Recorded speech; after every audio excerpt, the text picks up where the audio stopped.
You could try to provoke your audience. Why not? Your audience is there, and they're going to expect another dull presentation, another death by PowerPoint, another 10, 20, 30-minute speech.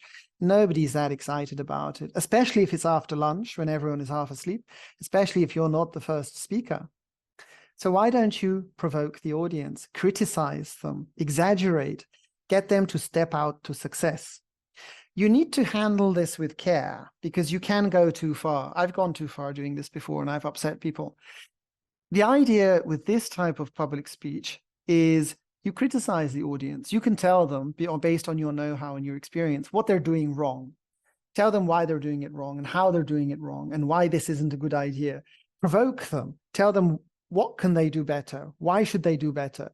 You don't hold back. You take off the gloves and you punch, punch, punch. You get them to step out to success. You challenge them.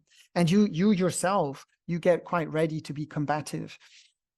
You do need to go carefully here.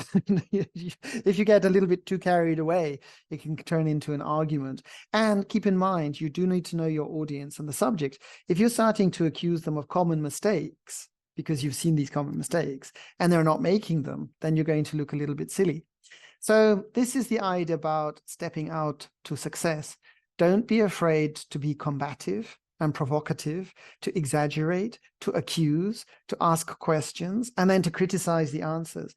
You can do it in a nice way. Of course, you mustn't get to the degree where you're going to start to humiliate or criticize speakers in the audience. So nothing personal here. So you need to keep a sense of humor. I'm just thinking this is actually something which I can talk about and I can do it. I'm not sure that you can do it. The application is a little bit more difficult than the theory. Well, if you'd like to practice this or you'd like to discuss it, drop me an email, jjmcveigh@nichedonia.com. I can share some thoughts. Thank you.